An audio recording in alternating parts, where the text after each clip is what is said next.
Hi, this is Shauna, the CEO and founder of Fuel Talent. One of the things I have loved most in my 25-year recruiting career has always been the stories that people tell. Stories of leadership, career choices, company ideas, and team building. My inspiration for starting the What Fuels You podcast came from being curious about people's lives and wanting to help share their stories. What path brought them to this place? What decisions did they make that led to failures and successes?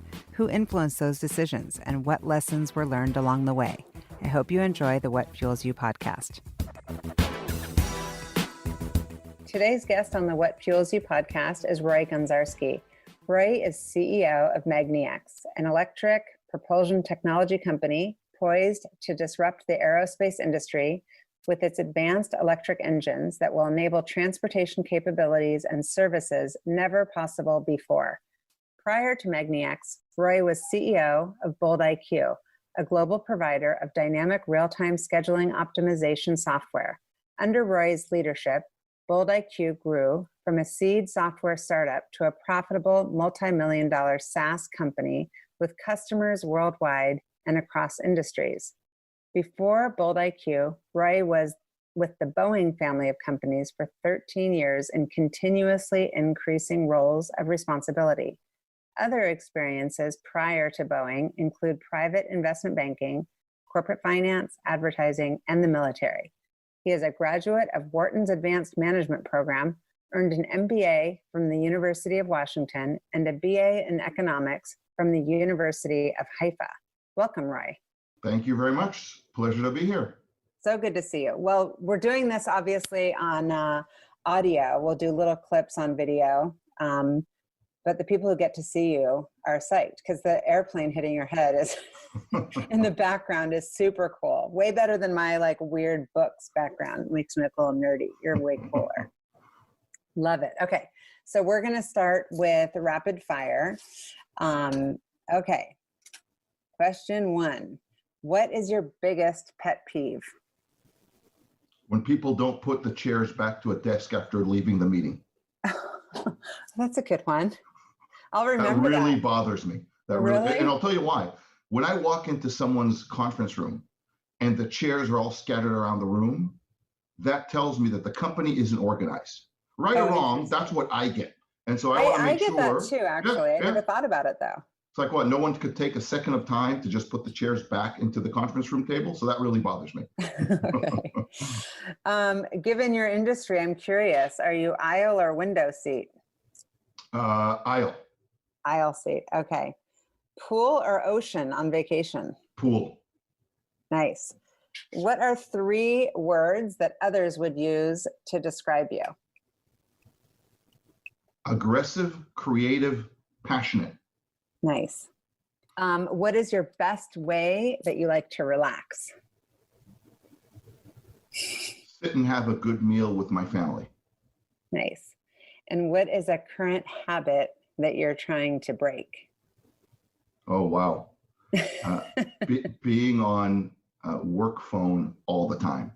Yeah, I'm sure the kids and the wife give you a little shit for that. I get it. But you're passionate, right? Yes. That adds up. You're passionate and you're aggressive. It's out of excitement. Yeah, it's out of excitement, but yeah, it's something I'm trying to reduce. Yeah.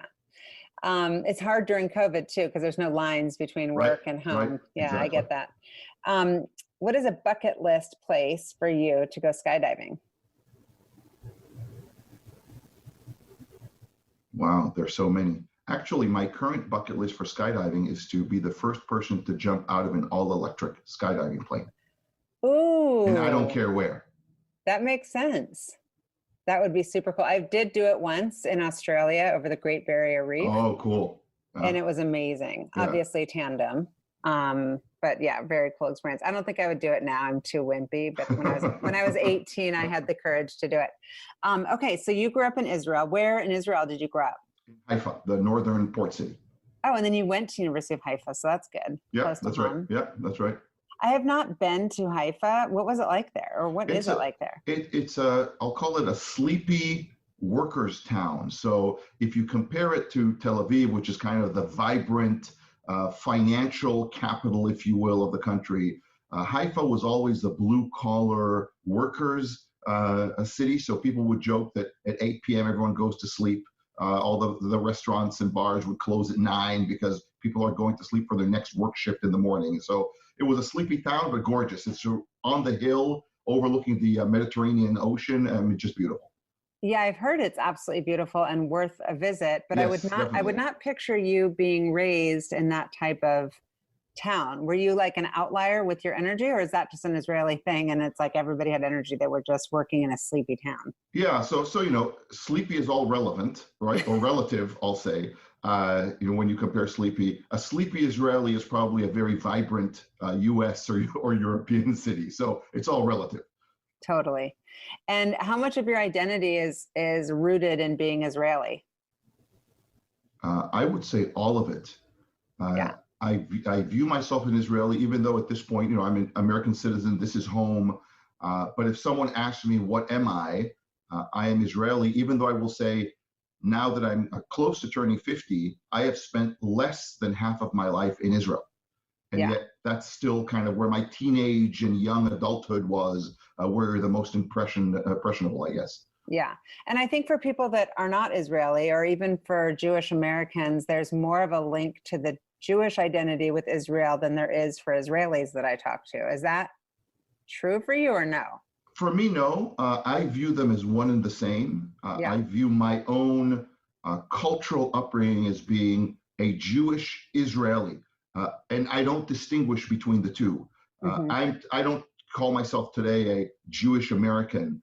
I don't think there's such a thing. You're either American or you're not, and you're Jewish or you're not, or you're Christian, Catholic, etc.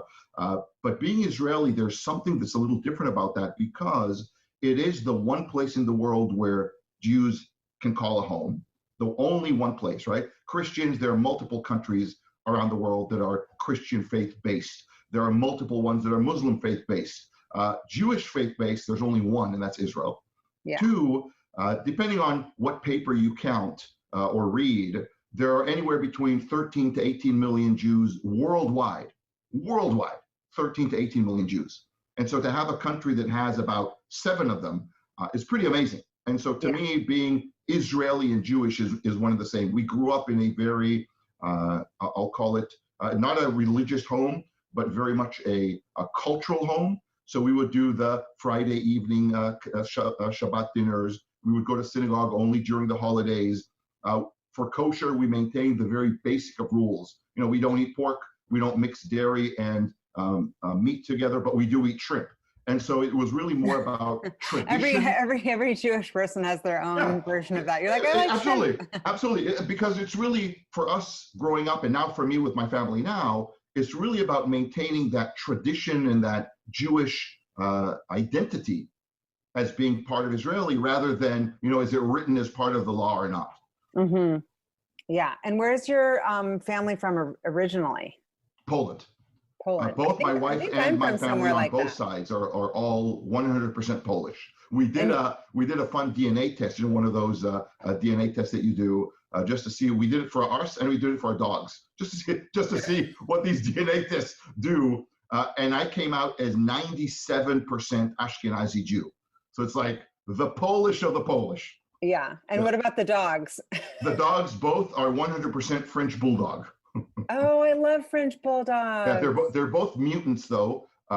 Both we took from a breeder, but they're kind of semi-rescues. One is too tall and too long for the breed, so he looks like a bigger, chunkier Boston Terrier, but he's 100% Frenchie. The other one was born 3 weeks premature and was put in an incubator, so he never matured or sized. So he's about half the size of what a Frenchie should be. He has a tongue that's too long, a nose that's too short, and lungs that are too small. And so, he snorts and moves around, but he's adorable. Oh God, my mom has a dog that has a tongue that's too long and just hangs out, and people call the dog Michael Jordan. Oh my God, that's so funny. We are two mutant French bulldogs. We could have one perfect one. Exactly, blend them together. And so you described yourself, I think you said passionate, aggressive, and creative. Yep. And are those words that people in like 5th grade would have used to describe you? Probably not. Up until the 11th grade, I was 5'1".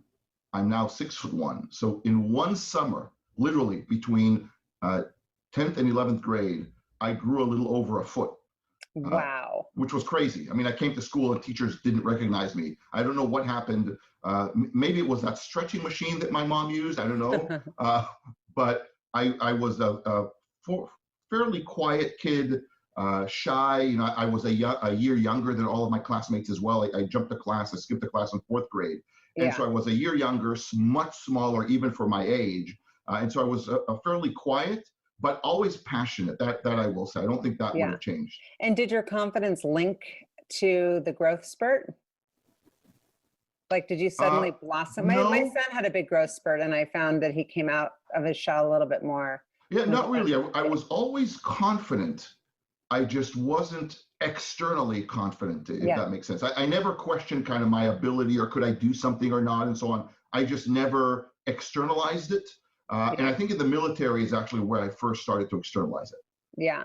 And so confidence is oftentimes linked with extroversion, but it's not necessarily a correlation that people should make. And so are you an extrovert or an introvert? I am an extrovert. Yeah, I would have guessed that. I would have been But I know a lot of really confident people who are introverts, and they're confident, they're successful. They just, are more of the quieter type. So I don't think they're connected necessarily. Yeah. And so most, obviously people linked with Israel or Jews in general know that it's part of being a citizen there that you join the army. And was that something that you were looking forward to and excited about, or nervous about, or both? No, it wasn't something you even thought about. It was just normal. From the age of about 16 and a half, there was no drinking problem in high schools in Israel, no drug problems, very little violence problems, because from the age of 16 and a half, all the boys are focused on, hey, how do I get into the best unit? At least in my school, in my circle of friends, how do you get into the best unit in the military? And so you're working out, you're getting together, working on problems, getting fit, and you're focused on how do I get into this or that unit that you want to get into. And so there's no time for any other stuff. And so, with my father being an officer in the military, in his time and participating in a few wars, et cetera, and doing some amazing stuff, it was just natural progression to grow up in a family where your dad was in the military, your mom was in the military. In fact, that's where your parents met and eventually got married. And your dad did reserves until he was at the age of 45. And every month he would go put his uniform on and go to reserve, including fighting in a war in the early 80s as a reservist. It was just normal. And so when it came my turn, you just go because that's what everyone does. You don't even think about it. And when because I'm connected to this through Brothers for Life, the organization with wounded soldiers from Israel, and some of them got wounded in the reserves, is that something that you say goodbye to your parents and you're scared shitless that it's a scary thing? Are they on the front lines?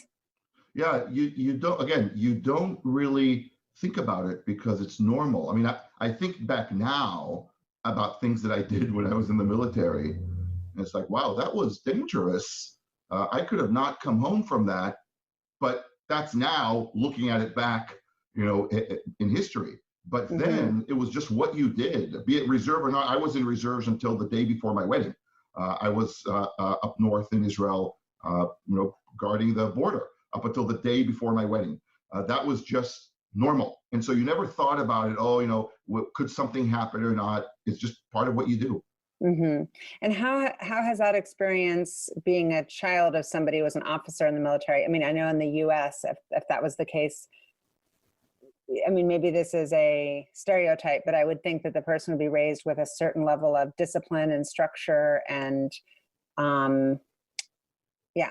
just discipline and structure versus a different experience. So I would say two things. One, you can't compare the experience in Israel to what happens in the US.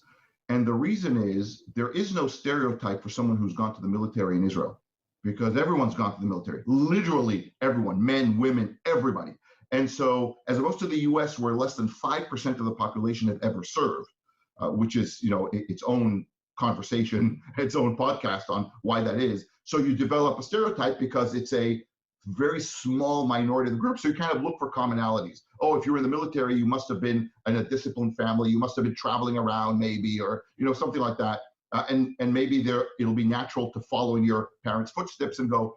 In Israel, it's not necessarily the case at all. Again, everyone goes to the military like everyone goes to high school. It's just a normal thing. And so you'll have from the disciplined families to the completely relaxed and undisciplined families, all of maybe who have served in the same unit. In fact, that's one of the amazing things when you join the military in Israel at the age of 18. The only common thing you have with the people around you are the fact that you're all wearing the same uniform.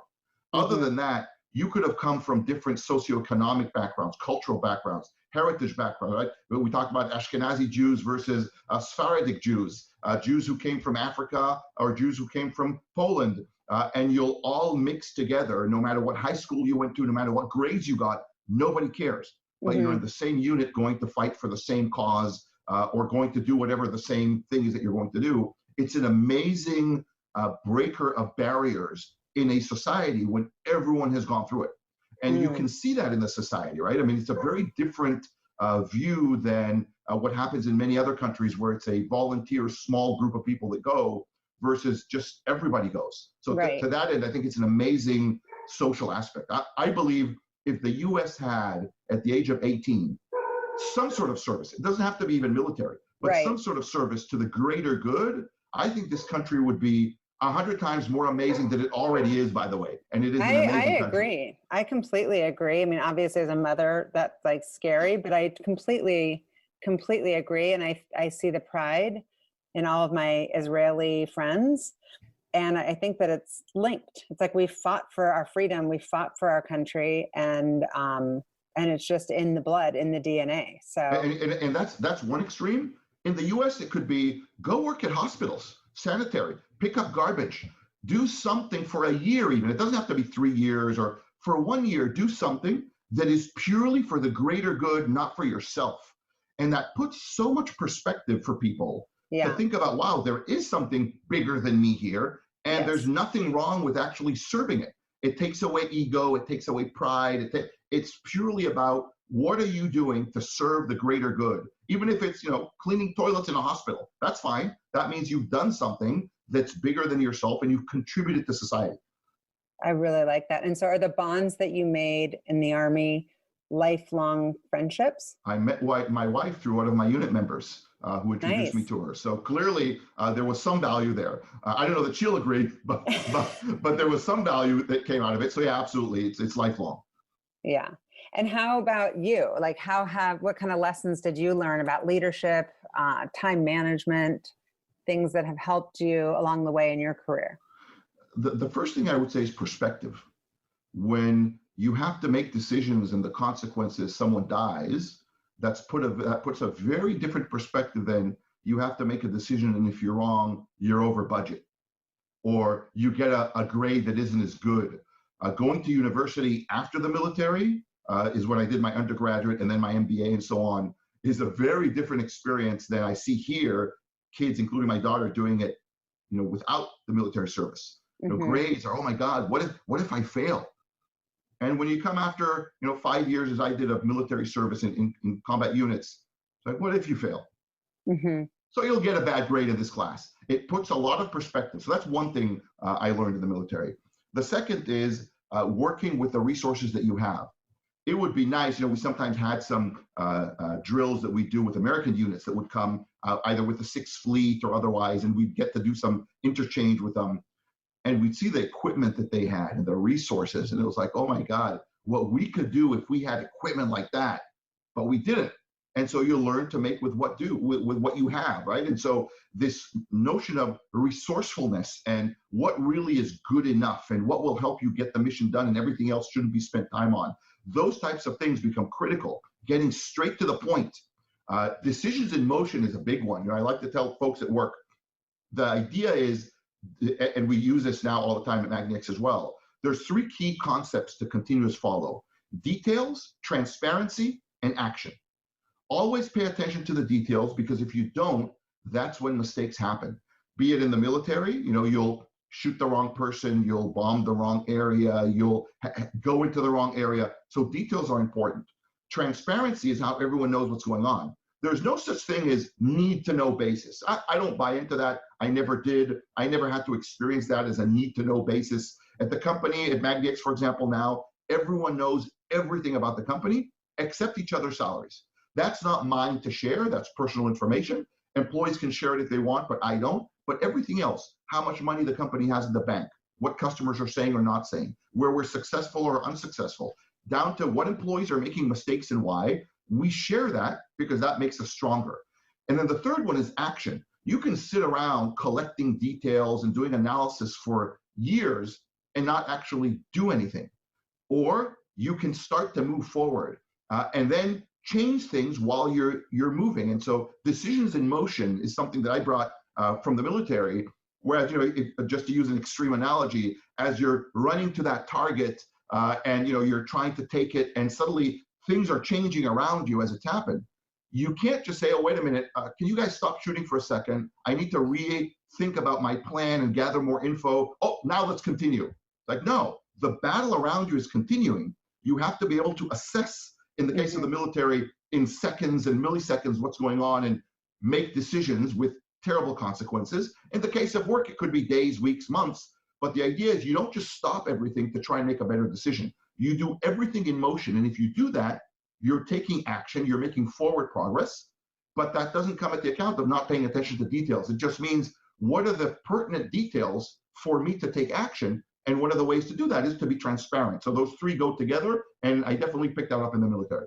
I love these. I think just that alone, we could stop the podcast and be like, well, thank you very much. Yeah, thank you very much. Good to see you. No, but I would think that would create an environment as far as a culture that's not bureaucratic and that teaches people to trust their instincts and to go with their gut and be like, hey, you've been hired here. That's like half the battle. To get it through the process and to be selected as an employee would be a very high bar. And then once you're in, it's like, hey, I hired you for the mission or for the purpose that you serve in your specific role. You stay in your lane, and it's not bureaucratic where you have to stop and ask permission. It's like, go, bias toward action. And the key is, there's a few things. Again, be transparent. If you've made a mistake, that's okay. I don't like the notion that people say, oh, startups, failing is great. No, it's not. No one likes to fail. No one likes to make mistakes. It's terrible. But the notion is, if you're going to make a mistake, and you should expect mistakes will happen, then at least let's learn from it and grow from it. But let's not lie to ourselves and say, oh, failure is great. I love failure. No one loves failure. You love the lessons you get out of failure, and you love the fact that you can pass those lessons on and maybe avoid someone else having the same failure. But no one likes to make mistakes. But the idea is, if we do, let's be transparent about it and own it. Hey, guys, here's what happened. I made this mistake. Here's what I thought at the time. Knowing what I know today, I would have either made the same decision, which to me is a bad mistake, because then you haven't learned anything, or knowing what I know now, I would have made a different decision. Great. How do we make sure to know what we know now later on, which is kind of a growing mistake? And so those are the types of things we try to focus on. And how much of your leadership style is based on, like you said, collecting the data, having that luxury to be able to do that in a startup, versus using your gut and all of the things you've learned along the way? Or is it a combo? I think it's a combo, but I would say, if you ask my team, they would probably say most of my decisions are based on gut. So I'll collect enough info that I feel is necessary to make the decision at the time. I will continue to collect, and when I say it could be team members, right, who continue to collect info. And the second the information changes that anyone feels might change a decision, we bring it up again. The one thing I or my team are not afraid to do is say, we've made a decision. Now we have new information come to light. Let's change the decision. It's okay. I used to work at a company where there was a saying, the plan is the plan and the plan doesn't change. Well, are you talking about the Boeing companies? No, other company. Other company, okay. The plan is the plan and the plan doesn't change. It's like, no, it doesn't. Of course the plan changes. Yeah, if you gotta be nimble. If things around you have changed, why would you stick to something that you decided on before where you didn't have all the info? Change the plan. That's okay. Now, you have to keep track of it. Again, that's transparency, right? Keep track of it. Why did you change the plan? What's changed? And not just, oh, I feel like it. But to that end, changing decisions along the way is an okay, in fact, a correct thing to do when the world around you is changing. Yeah. Also great little nugget. I love that. And so what ended up bringing you to the US? Did you think that was going to be just a quick thing for studies, and then here you are 25 years later? Not only did we think that, that was an ultimatum I had for my wife when she came with me, is it was to go to graduate school. I was very interested in doing M&A after we kind of sold a small company in Israel and made no money out of it, but the experience was phenomenal. And so I wanted to do M&A. So my father told me, the place to do M&A and on a global scale to study it is in the US, right? That's where all the big deals get made. And so, we came from I'll call it the lower middle class family. And so I couldn't afford to go to the big schools like, Harvard or Chicago or Wharton, where you really go and do M&A. And so we looked at, I'll call it second tier schools, kind of ranked 20 to 50 in the US News and World Report. And by the way, back then it was all mail, right? Not internet or anything. And so we asked for 15 brochures from different business schools, one of them being the UW. And my wife said, there's two ultimatums. We had just been married a few months earlier. So there's two ultimatums that if you want this to happen, need to be in place. One is I get to pick the school, as in my wife, which, is fair. I didn't care which of the 15 schools, so that was a fair trade. And the other was we're going for 2 years, and after the MBA, we go back home. So those were the two ultimatums. And so true story, we got 15 brochures by mail, of course, back from the universities, and we put them all on the bed without opening any one of them. And Einat, my wife, looks at the 15 and said, this is the one we're going to. And it was the University of Washington Business School. It teaches you the power of marketing and branding. The front cover of the brochure is the quad on campus, which is the four 1800s aged red brick buildings surrounding this walkway of cherry trees in bloom during the spring and blue skies. Just phenomenal place. Now, nowhere did it say 2 weeks in the year. Right. I went to University of Washington, so I know exactly the quad and gorgeous, right? Just gorgeous. Absolutely gorgeous. I'm surprised they didn't show the water in the mountains, because to me, that's just the epic part of Seattle. And so did you like it when you got here? We loved it. It was, we landed here in August of 1997. Like sight unseen. So we didn't know, not just sight unseen. We had not known about anything in Seattle. We watched Sleepless in Seattle with Tom Hanks and Meg Ryan in order to prepare. That was it. We didn't know Boeing was here. We didn't know there was such a thing as Microsoft or that Starbucks was starting up. Literally, we knew nothing about the area. When you're in Israel, what you know about the US is New York, LA, Dallas, because of the TV series. And that's about it, right? You don't know anything unless you happen to travel. And neither my wife nor I traveled a lot in the US, and so we didn't know Seattle at all. But it was the one university my wife picked, so we got in and we came. And we arrived, and the day we landed, the front page of the Seattle Times was that Seattle had just won the world's records largest apple pie baking contest. I remember this vividly because we had come in 1997. It was a time of a lot of terror attacks in Israel, a lot of buses being blown up by terrorists in Israel.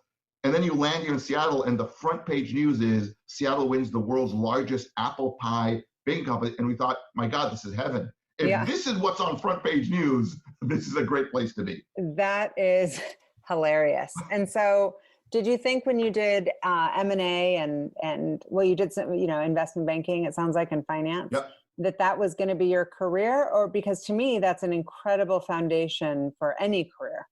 So I thought that would be my career. My dream was to eventually one day kind of work in a Wall Street type investment bank. And I started doing kind of some M&A work during my first and second year of the MBA program. But I very quickly realized that actually what I liked about the M&A world from when we sold the small company in Israel was being involved in the deal. That was what I liked. An operating role? Yeah, that we were part of the operating structure of what the deal was about. Right. Whereas when you're doing M&A from an investment banking perspective, it's like an outsider view. You don't really have skin in the game. And I didn't really like that. And so then towards the end of the MBA program, when Boeing came to school and said, hey, we're looking for someone who can do M&A, but part of our business and do it in Asia, that was kind of a cool fit. And I was able to convince my wife to allow me to apply for the job because we thought, what are the chances we'll get it, right? We don't even have a work visa. And Boeing, or then the subsidiary of Boeing that I joined, Flight Safety Boeing, offered me a job for a year under the student OPT, the optional training program that you can stay after your student visa. You can stay for a year in the US to kind of practice what you learned. So Boeing offered me a job for that 1 year. And we said, hey, you know what, let's do that. My wife had just started doing a job in the metals industry that she really liked. And she was enjoying the job. And I said, you know, what's 1 more year? We'll go back to Israel with an MBA and a year of experience working at the Boeing company. That would be pretty cool. And that 1 year turned into 3, 5, 13 at Boeing, and now eventually 25 here in the US. We're citizens, 3 kids. This is now home. And so it's been a pretty amazing journey. And you think that this is, even once the kids are out of the house, you'll stay? Yeah, this is home now. This is home now. Yeah. So tell me about your experience at Boeing. I mean, also another great foundation to be at such Phenomenal a huge, phenomenal company. Yeah. What was the company culture like, and what would you have, I guess, changed? Because you've had an opportunity to create your own culture as CEO.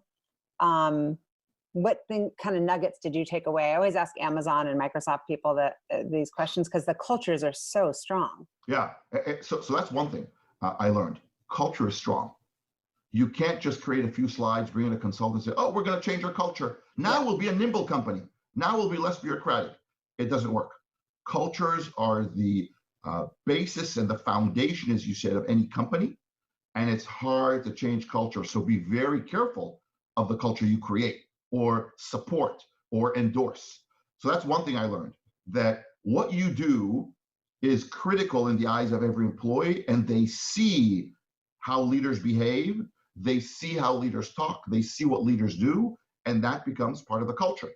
And to later say, I don't like this culture, let's change it, is a very difficult thing to do, especially when you have tens of thousands and over 100,000 people, like someone like the Boeing or Microsoft or Amazon do. That's hard. If you have 20 people and you want to change your culture, it doesn't make it very easy, but it's easier because it's self-contained. When you talk about tens of thousands of people or even thousands, to change a culture is difficult. So that's one thing I learned, is when I ever was planning on leaving the Boeing company, it was to make sure that culture is a foundational element of whatever I do. So that's one thing I learned. The other is transparency. The lack of transparency creates rumors, creates fear, creates people setting up the worst possible scenario and then fulfilling it because nothing is telling them that's not true. And so that's where I found that being transparent down to every single employee is absolutely critical. There is nothing our company does that an employee shouldn't know about. We sign NDAs with customers. That's right. Those NDAs cover our employees as well. So we make sure employees know, guys, gals, this is under NDA. I'm sharing this with you because this company is trusting us with this info. Let's not let it out. But everyone gets to know what we're talking about. And so from that perspective, I found that that creates a lot more buy-in than, oh, I'm not on the need to know basis, and so I don't get to know. Now, there are things that legally we may be prohibited to share for whatever reason, or there's a time window to share them. That's okay. But then you do it within what's allowed. But you don't keep something secret because you think someone isn't worthy of that level of information. So that's an important thing I learned. And did you feel like you fit in there? Because given that culture is so important, were you able to impact your direct teams in that way that might be a little different than the broader company culture? I hope so. I spent 13 years at the company. I love Boeing. It's an amazing company. It was, for me, a phenomenal place to learn things about corporate America, about what scale looks like, right? And working now at magniX, we have 50 plus employees. It's amazing to know what are the both positive and negative things that can happen when you're at a tens of thousands of size, and how do you now think about those things? So that was an amazing opportunity. To work at Boeing, I got to do things in places in the world I couldn't dream of going to, or doing types of deals that only at a place like Boeing would you ever do, setting up companies in different countries, setting up joint ventures, partnerships. I mean, the amazing stuff we got to do was really cool, but eventually it got to the point that two things happened after these 13 years. One, I figured out that I would not change the Boeing company. No matter how hard I tried or how right I thought I may be at any case in point, I will not change Boeing. Boeing will either change me or I will be frustrated. As my father told me at some point, you can choose to be the bamboo or the bird. It's like, what? It's like, well, you can either sway with the wings, but you're still firm, but the winds will sway you and just you let them fly by. Or if you don't like it, be the bird and fly away from that bamboo forest. But don't complain about not being able to fly away if you can, and don't complain about the winds. They're happening. And so that was one of the lessons I took from my dad was, if you have something that you're complaining about, give a suggestion and do something about it. Don't just complain and sit quietly. Right. And so that's a lesson I try to teach my kids, for everyone else, employees as well. If you have something to say it, but come with an alternative. Yeah. I always say to my kids, like, they already know this. They know what's about to come out of my mouth because it's very, very common for me to say, don't play victim. Yep. Yeah, that's a huge pet. That's probably my biggest pet peeve is like everything's happening to me. Yep. It's like, really? Like, you play a role in everything. Yep. Including deciding to stay or not. Totally. Absolutely. Yeah, totally. And so, yeah, that's a really important thing that I took for myself. And so was there a moment in time, you said there was two things, like kind of realizing the bamboo or the bird, which I love. The second thing was, for me, I felt like I wasn't having a big enough impact on my place of work and what I was actually doing. Mm-hmm. I felt like, I don't want to use a cog in the wheel because that's not true. I did have impact in my surrounding environment, but when you talk about a scale like that, if I was 20% better in my results, and there were years I was, nobody cared.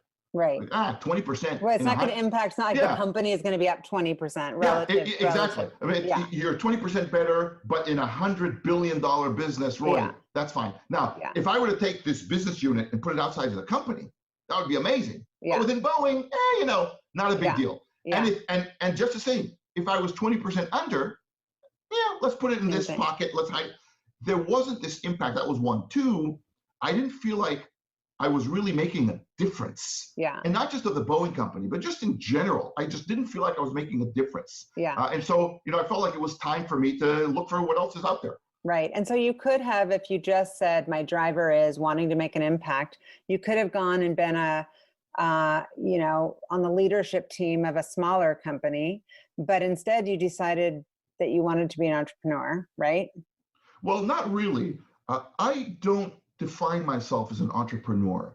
The entrepreneur in my mind, again, this is my own definition, is the person who comes up with an idea and finds a way to make it real. I didn't come up with the idea for Bold IQ, nor did I come up with the idea for magniX. And so you've been a hired gun. Yeah, I'm a mercenary entrepreneur, if you will. I get it. No, I get it because, I'm in Entrepreneurs Organization, and part of the measurement of who gets in is that you have to have started the company and not necessarily come up with the idea, but I guess those two would be linked. I joined Bold IQ when there were 6 mathematicians and physicists there who had this piece of software. I was like, okay, what do we do with this? Great, let's make a company out of it and grow it. But I didn't come up with that idea, nor did I start the company. So I wouldn't consider myself an entrepreneur so much as an aggressive growth driver. Yeah. And so what would you have considered your Bold IQ experience as a successful one? I think so. I think so. And what did you learn from that experience? Yeah, I learned quite a bit. That a very small group of passionate people with very limited resources with focus can do amazing things. You don't have to have the resources of the Boeing company to change the world. That I learned, which was a super important lesson, because you always think, what can I do compared to someone like Boeing or Amazon or Microsoft?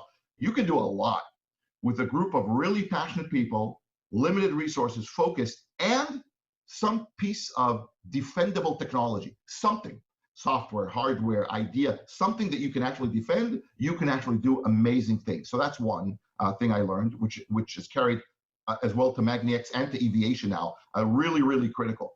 And the second thing is focus. When you're a big company like Boeing or Microsoft or Amazon, you can do a million projects that seem interesting because you have enormous amounts of people. And you say, hey, the two of you, why don't you work on that hobby project for a second and let's see if something comes out of it.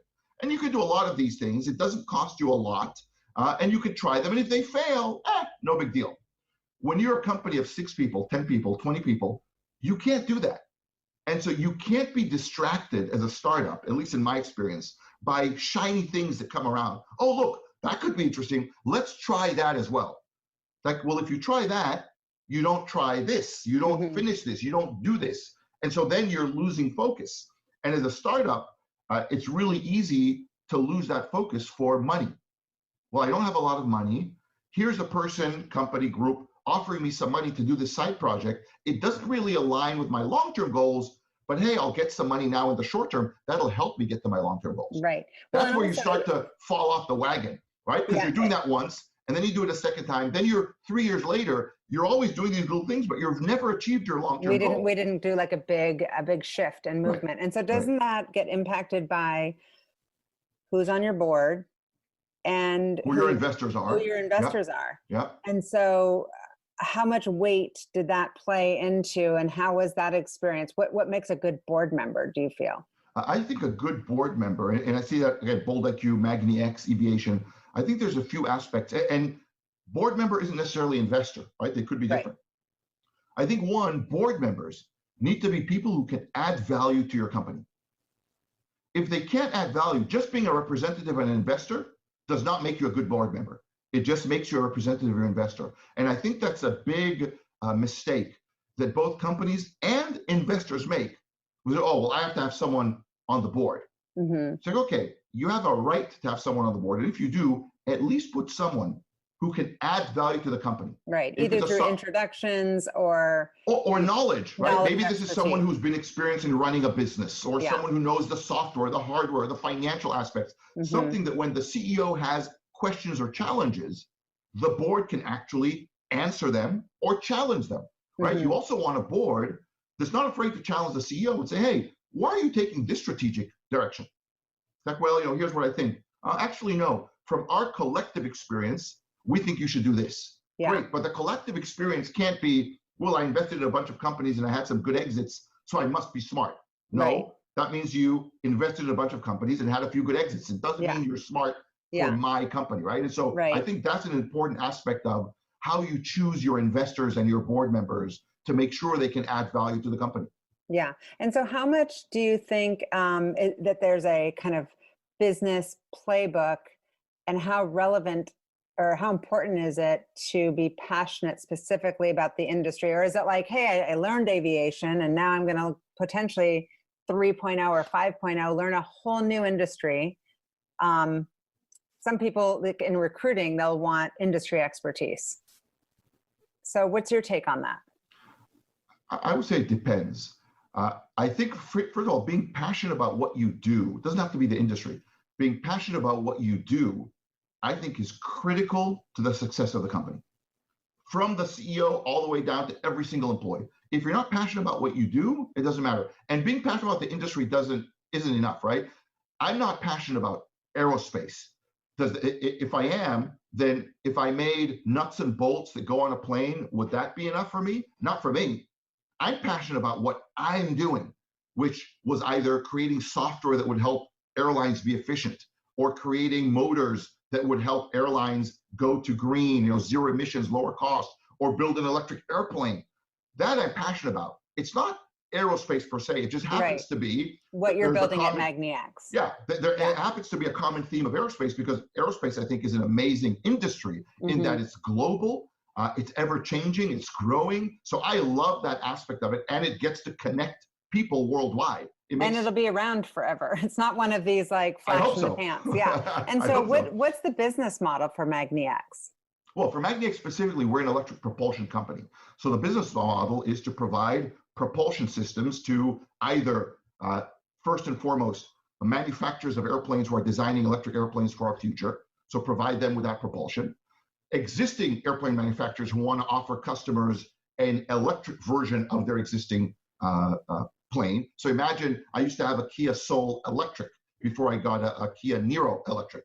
And so the Kia Soul you can get in a gas version or an electric version. They're both a Kia Soul. So imagine an existing airplane manufacturer that says, hey, if you need long range and you need high payload and electric isn't there yet, you can get the gas model. But if you're good with the shorter range, smaller payload, but you like the plane, I'll give you the electric version. So that's the second kind of business model or path to market. And then the third is retrofits. So imagine existing airlines that have these propeller planes. They love the planes, like Harbour Air, for example, in Vancouver, Canada. They love their airplanes. These are 50 and 60-year-old airplanes. They're old, clunky, heavy airplanes, but they're super for what they do. But what they don't like is the fact that their engines are gas guzzling, emission creating, maintenance prone, expensive. They don't like that, but they love the plane. And there's no reason for them to invest millions of dollars in buying a new plane. Then why not just re-engine, if you will, or what we call magnify these planes? Gut out the gas guzzling dirty part, put in nice clean electric propulsion systems, and start flying. So that's the third type of go-to-market we have. Wow. My brain is like spinning right now because I'm thinking like the barrier to entry for people who are flying private could change, because the biggest part of that is the gas, the cost of the gas, which I don't know if people even realize, and the maintenance. And so it sounds like you're really poised to truly disrupt the aerospace and defense industry.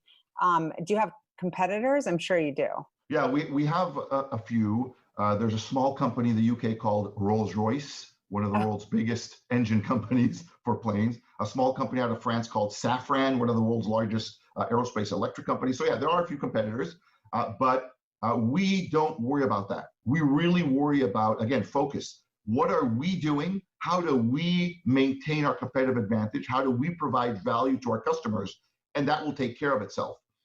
And you're right, we are, and this is our only focus. So as opposed to these other companies who, this may or may not be a kind of a side hobby, right? All of my money is made out of internal combustion, gas-based jet engines. And yeah, the future may or may not be electric, so why don't we have some people do that?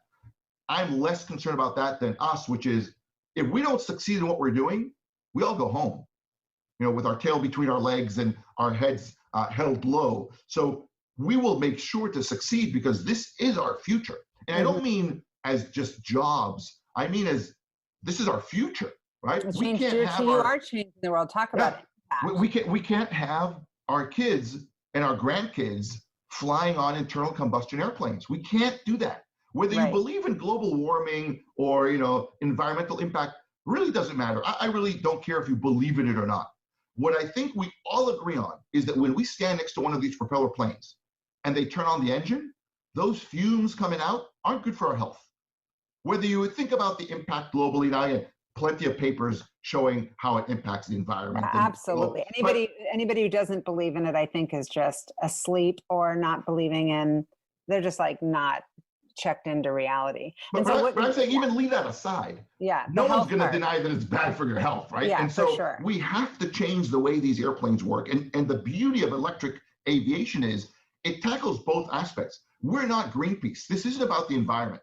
I'm not doing this to save the environment. I'm doing this because it will change the way we fly. It will mean that aviation can now be on demand versus on supply like it is now. Yeah. My eldest daughter goes to Washington State University, studies mechanical engineering there. Super proud of her. It's 230 miles away from Seattle, from where we live. 230 miles. I could, when I want to go visit her, I can either drive there, and it's a 5-hour drive there and 5-hour drive back, or I could do what normal people should do in 2020, and that's fly.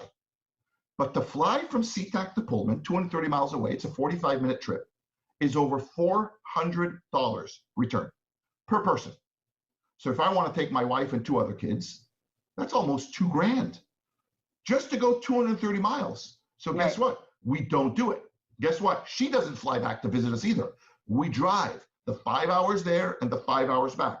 And it's not a beautiful drive either. I mean, forget beautiful. Yeah. It's just, it's 10 hours. Yeah, it's inefficient. Sitting in a car when you could fly. But the challenge is operating planes is so expensive that these airlines have no choice but either not fly there at all. So there are 10,000 airports in the United States alone. Only 600 get used by the airlines. 600 out of 10,000. And so we're destroying this ability to be connected easily. Why can't I jump to a 200-mile town for a weekend or for a day to do some wine tasting in Wenatchee? And why shouldn't it cost me $50 instead of $400 Yeah. because it can't. So electric aviation is so cheap compared to gas-based aviation because of fuel and maintenance that you're getting rid of. It provides the ability for operators to say, let's make an on-demand world that's for the average person, not just for the rich and famous who can fly in a private jet. Right. And by the way, zero emissions. I love this, and I'm beyond personally rooting for you because I want access immediately. So tell us, like, timeline, what we can expect for like the future of aviation as far as when this becomes mainstream, if you could, like, wave a magic wand. Yeah, so I think there should be a few steps. 2022, you're going to start seeing the first small electric planes start to fly around with passengers on them. My guess is, and you'll jump out of it. I hope so.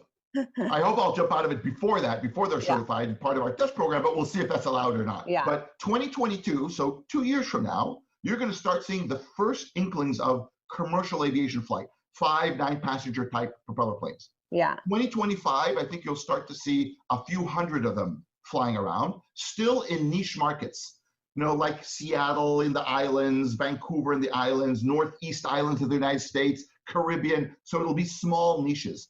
By 2030, you're going to start seeing hundreds of these small electric planes fly everywhere across the US and Europe, and I'll say Asia as well. And you'll start to see the first larger airplanes, 40 and 50 passenger sized airplanes, start to fly electric, with the one difference: instead of being batteries that provide the electricity, it'll be hydrogen fuel cells that provide the electricity, but they'll still be electric planes. So by 2030, this will be a normal thing. And if you think about it, 10 years, that's nothing. Yeah. It's really nothing. We'll still be like a young-ish. Oh, absolutely, absolutely. I may have lost some hair by then, but I'm not too worried. Yeah. And so how has COVID, I guess this whole pandemic, impacted your company personally? Yeah, it's been an interesting time. So one, it slowed everything down, right? I mean, when people have to work from home, even though it's doable, when you're building what we're building, which is hardware, it's a little hard to build a motor at home. Are those people in person? Like my biotech friends, their lab employees are in person, and then the ancillary, like, accounting and finance, HR, they're at home. Yeah, so even our motor engineers, for example, or power electronics engineers, if they're not working on hardware, they're rather doing analysis on the computer, et cetera, they work at home. When they need to work hardware, they come in. So for example, when we were building the E-Caravan, the world's largest commercial electric plane that flew this past May, it was all done during COVID.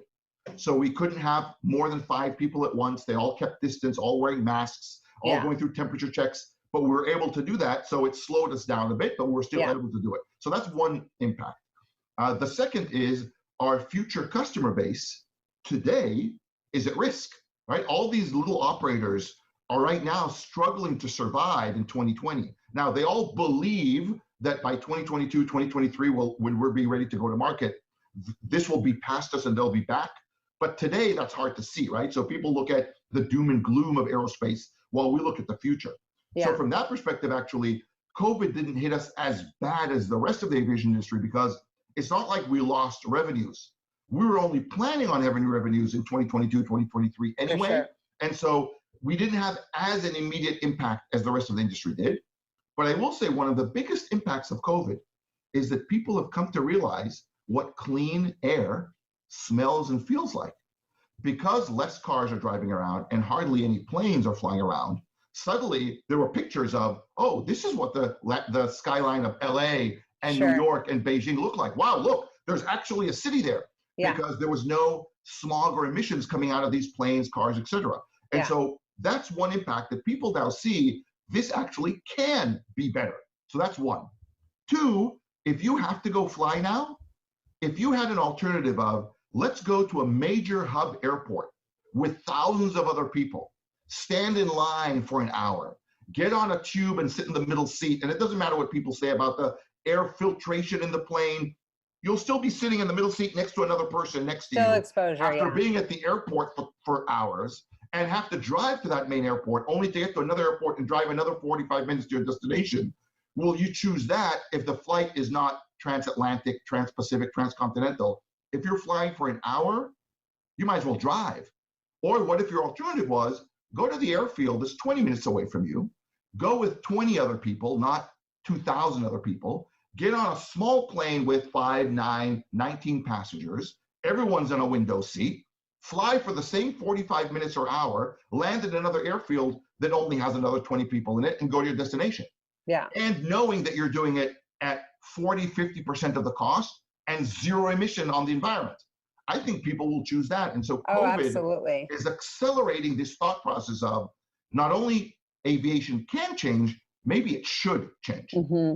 And so are you recruiting right now for your company? And how has that been impacted by COVID? And have you onboarded anybody during this time? Yes, we have. Actually, our recent, I want to say 10 employees were all recruited, interviewed, and hired without ever meeting in person, beyond video conference, of course, but never meeting in person. One of them came, and at some point we talked, and he said, you know, I didn't even think of the fact that I never saw that you had a real office.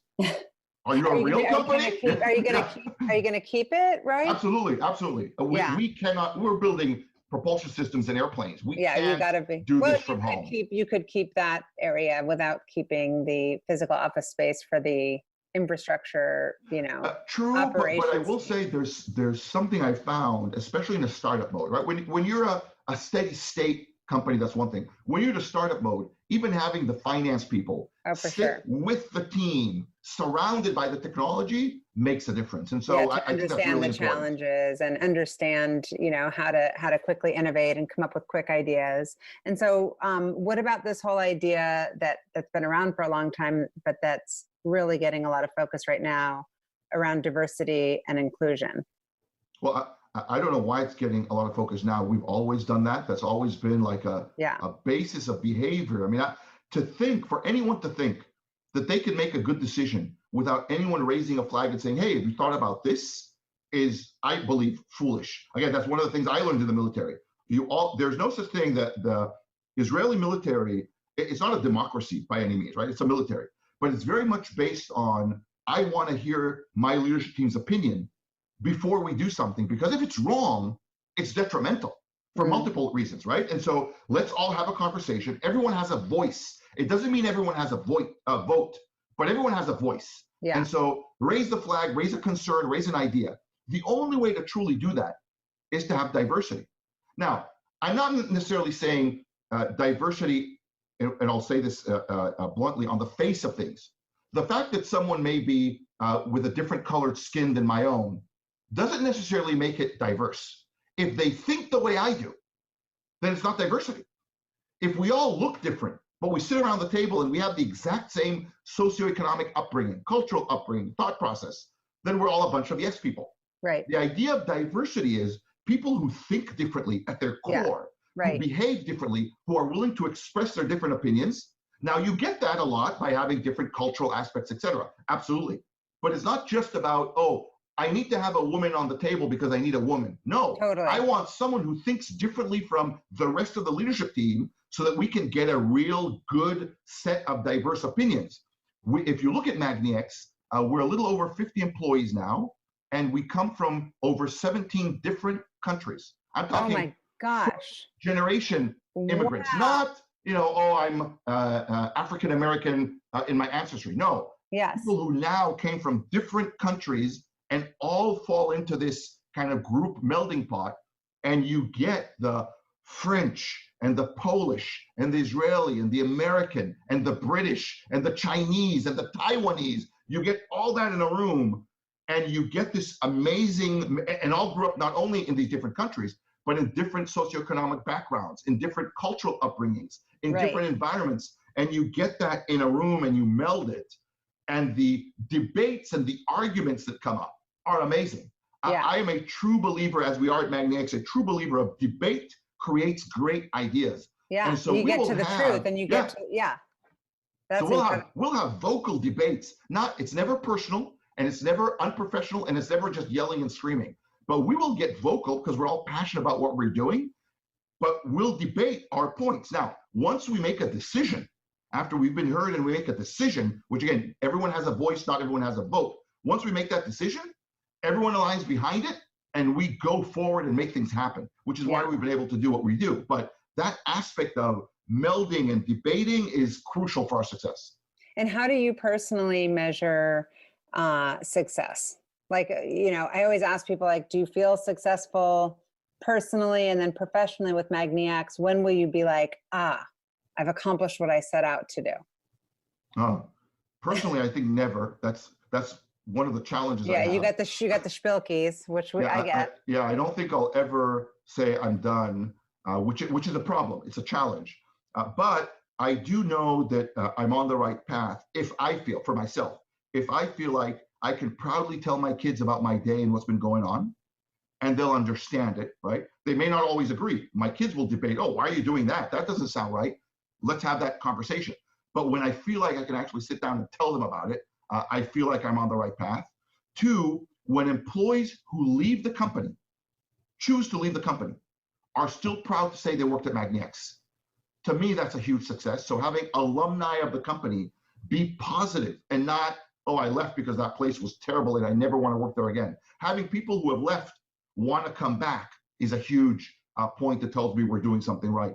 And so those are kind of the key elements. Now, of course, add the standard ones. When we'll be profitable and customers will buy our stuff. That's the obvious ones. Those are the measurable ones. Yeah. Those three to me are the really important ones. Yeah. And so it sounds like, I would work for you in a second. Like you are just, I just love your leadership style. I knew you before the podcast, but I feel like I just feel super inspired by your way of thinking.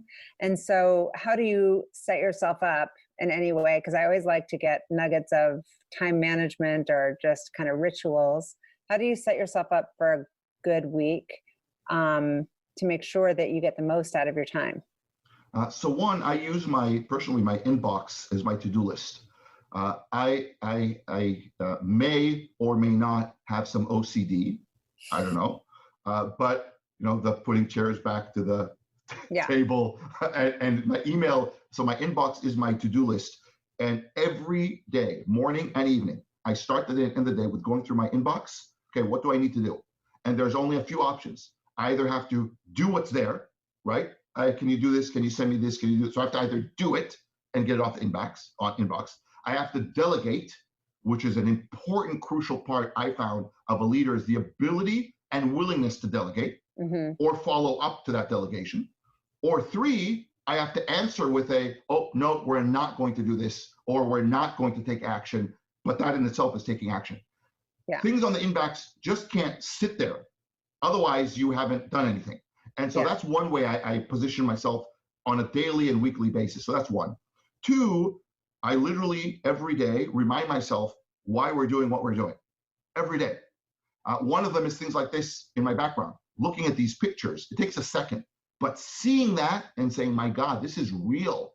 This is not about a CGI video or about what could be. This is about doing it now. So that's a second thing I do.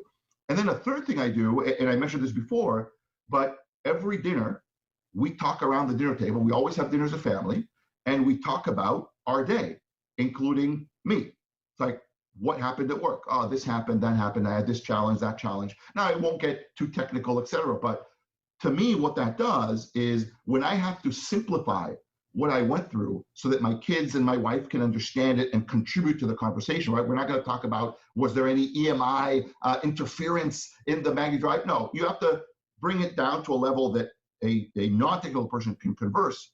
By doing that, I start to myself think about, oh, wait a minute, why didn't I simplify this problem to begin with? Here's a potential solution. Yeah. So it really helps for me solidify ideas that later I can send to the team, and the team I look in and say, Roy, you can't oversimplify it like this. Okay, great. But at least I thought and we tried, and not, oh, why didn't we do it later on when we think about it? So those types of activities help. I love those things. And you're also creating future leaders, because if your kids are solving problems before like getting right into the workforce in some sort of significant way, they're already going in with a huge advantage, just having thought about business and business problems that people face every day. I think the first lesson they already learned is the CEO's job is never done. Yeah. They're like, Dad, get off your phone. Get off your phone, Dad. Yeah, that makes sense. And so my ultimate question for you is, what fuels you? The OCD and the drive and passion, but like, what's your kind of legacy? Tough one. Yeah, this is a tough one. For me, my legacy will be when my grandkids are proud of what their grandfather did.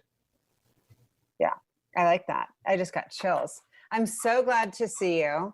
I'm wishing you so much success. It's really super exciting to see what you're building.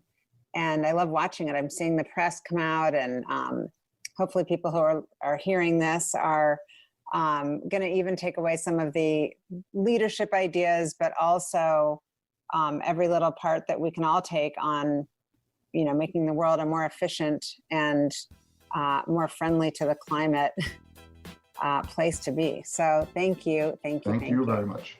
Yeah, good to see you. Yep, definitely. Thank you for listening to the What Fuels You podcast. Be sure to subscribe, rate, and review on iTunes, Google Podcasts, or Spotify, and follow us on social media to keep up with the latest news and episodes. You can also contact us at podcast@fueltalent.com to provide feedback, ask questions, and share topics or guests you would like us to cover in the future. We hope you feel inspired by our guests and that we have helped fuel your day. Join us next time for another episode of What Fuels You.